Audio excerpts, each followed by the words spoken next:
প্রতিদিন গীতাপাঠ শুনলে মন শান্ত হয়, জীবনে সঠিক পথ দেখাতে সাহায্য করে। দুঃখ, ভয়, রাগ দূর হয়, আত্মবিশ্বাস বৃদ্ধি পায়। কর্ম ও ভক্তির মাধ্যমে হৃদয়ের শক্তি, ঘরে শান্তি ও জীবনে আলো নিয়ে আসে। তাই প্রতিদিন আমাদের চ্যানেল থেকে 2টি শ্লোক সহ একটি পাঠ শুনুন। রাগী কর্ম ফলপ্রেপ্সুঃ লুব্ধ হিংসাত্মকঃ শুচিঃ হর্ষ শোকান্বিতঃ কর্তা রাজসঃ পরিকীর্তিতঃ। যে কর্তা রাগে আসক্ত, কর্মের ফল লাভে প্রবল আকাঙ্ক্ষী, লোভী, হিংসাপ্রবণ, অসুচি এবং আনন্দ ও শোকে সর্বদা জড়িত, সেই কর্তা রাজসিক বলে পরিচিত। রাগী অর্থাৎ আসক্ত ও প্রবল আসক্তিতে আবদ্ধ ব্যক্তি। কর্মফল প্রেপ্সু মানে কর্মের ফল পাওয়ার জন্য তীব্র ইচ্ছাশীল। লুব্ধ মানে লোভী বা অধিক সংগ্রহে আগ্রহী। হিংসাত্মক মানে অন্যের অনিষ্ট প্রস্তুত। অসুচি অর্থাৎ বাহ্য এবং আভ্যন্তরীণ শুচিতাহীন। হর্ষ মানে প্রাপ্তিতে অতিরিক্ত উল্লাস। শোক মানে অপ্রাপ্তিতে দুঃখে নিমজ্জন। অনূহিত মানে যুক্ত বা পরিব্যাপ্ত। কর্তা মানে কর্ম সম্পাদক ব্যক্তি। রাজসহ মানে রজগুণে প্রভাবিত স্বভাব বিশিষ্ট। পরিকীর্তিত মানে শাস্ত্রে এইরূপ বলে ঘোষিত। এই শ্লোকে ভগবান শ্রীকৃষ্ণ রাজসিক কর্তার স্বভাব বিশদভাবে প্রকাশ করেছেন। এখানে কর্তার অন্তর্গত মানসিক প্রবণতাকে মুখ্য করে ত্রিগুণের বিচার করা হয়েছে। রজগুণের প্রধান লক্ষণ হল আসক্তি ও আকাঙ্ক্ষা।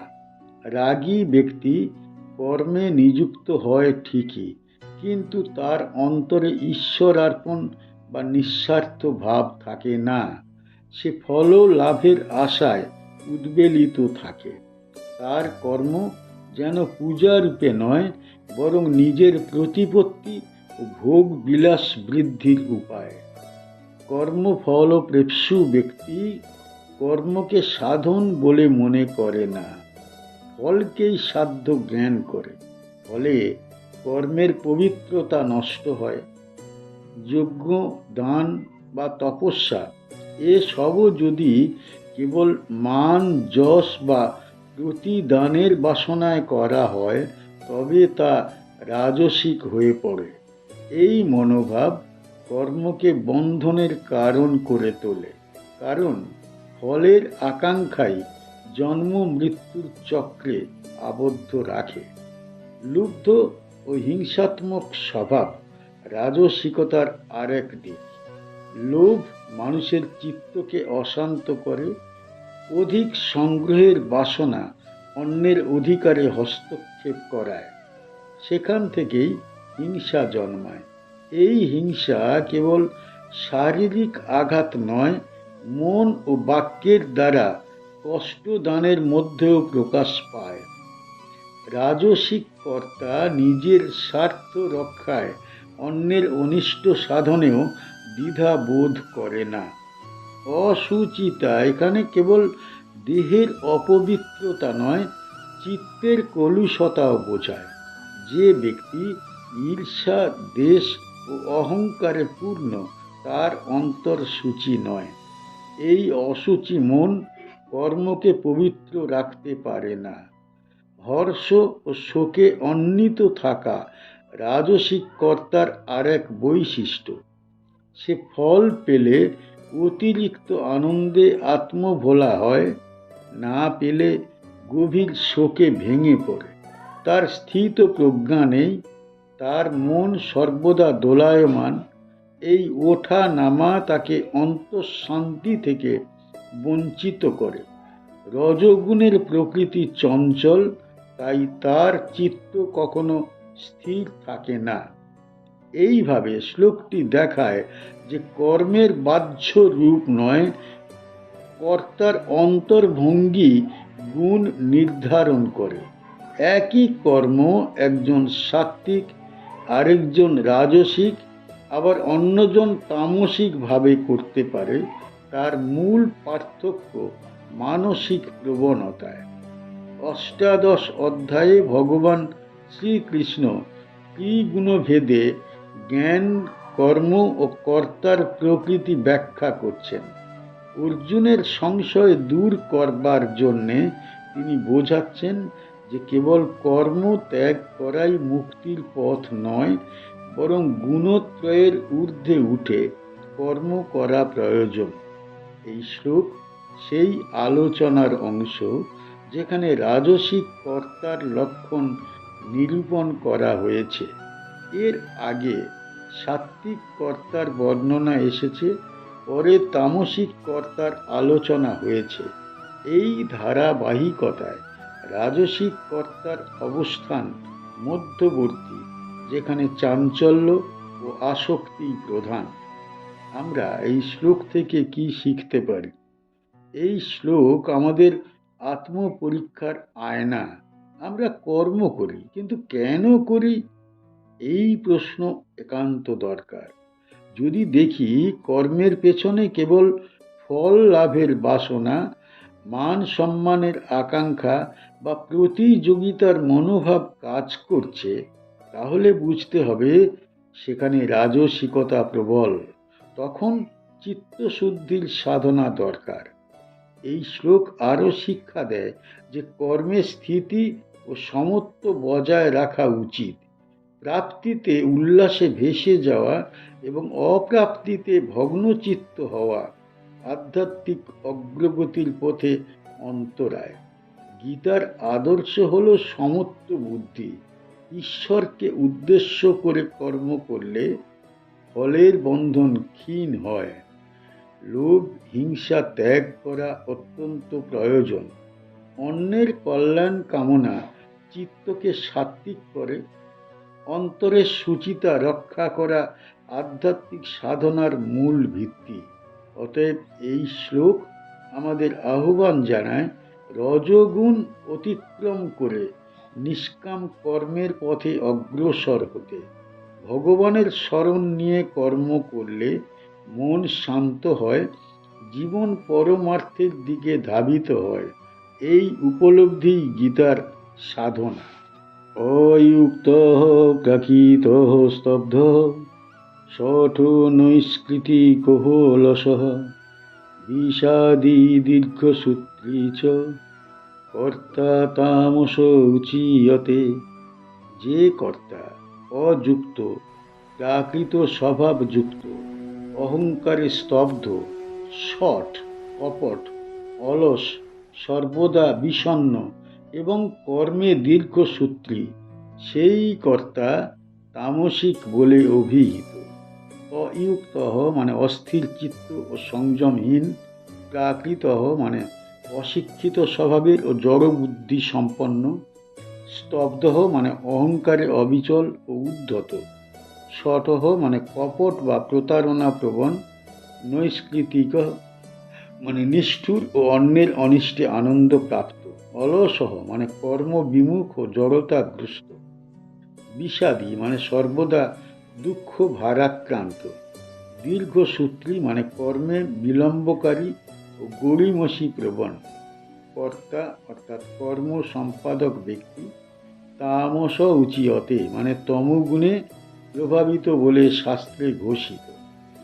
এই শ্লোকে ভগবান শ্রীকৃষ্ণ তমগুণে আবদ্ধ কর্তার প্রকৃতি স্পষ্টভাবে প্রকাশ করছেন।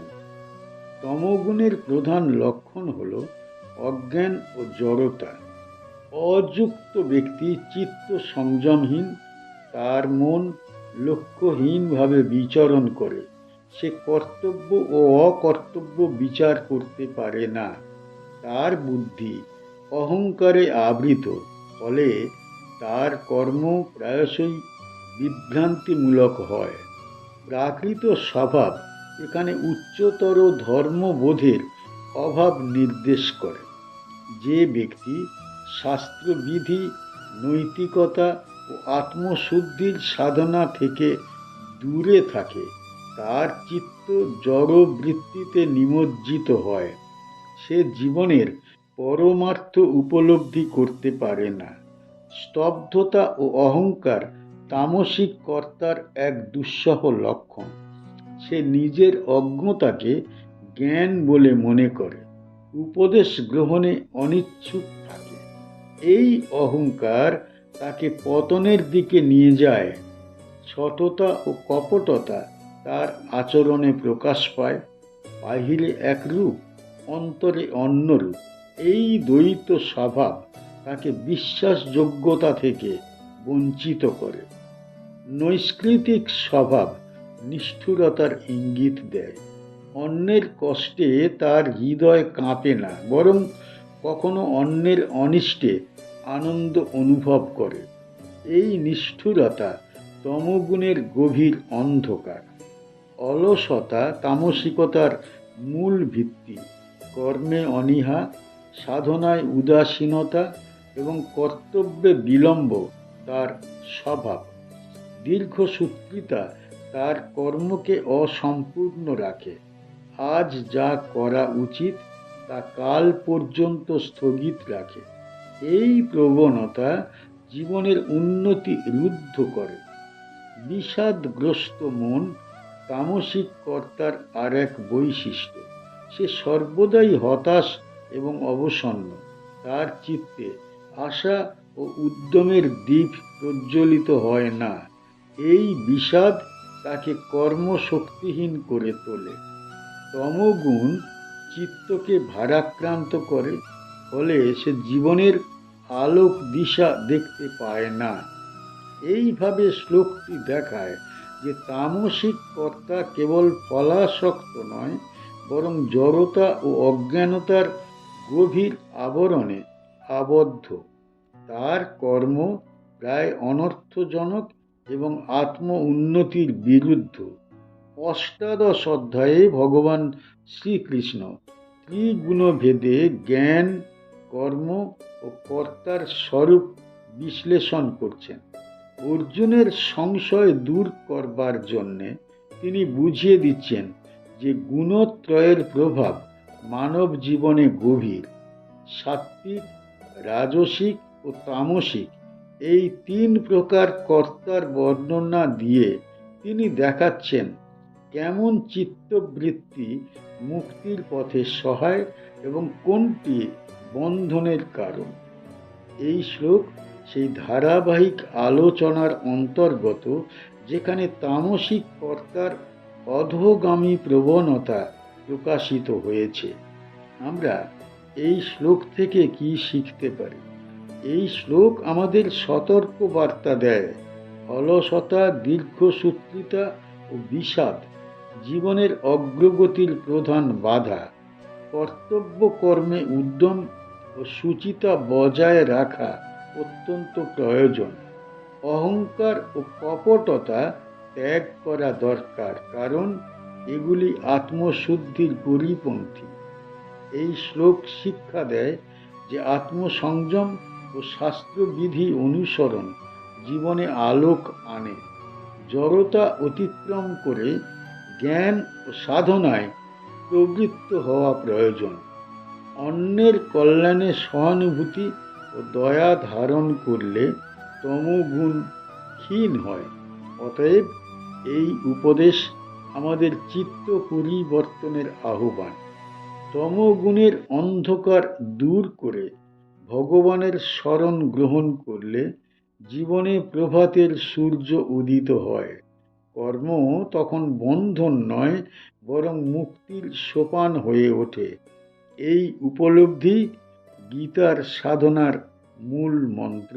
আমাদের চ্যানেলের গীতা পাঠ কেমন হয়েছে, ব্যাখ্যা কেমন হয়েছে, আপনার কেমন লেগেছে কমেন্ট বক্সে অবশ্যই জানাবেন, এবং প্রতিনিয়ত গীতা পাঠ শোনার জন্য চ্যানেলটা অবশ্যই সাবস্ক্রাইব করে রাখুন। দেখা হচ্ছে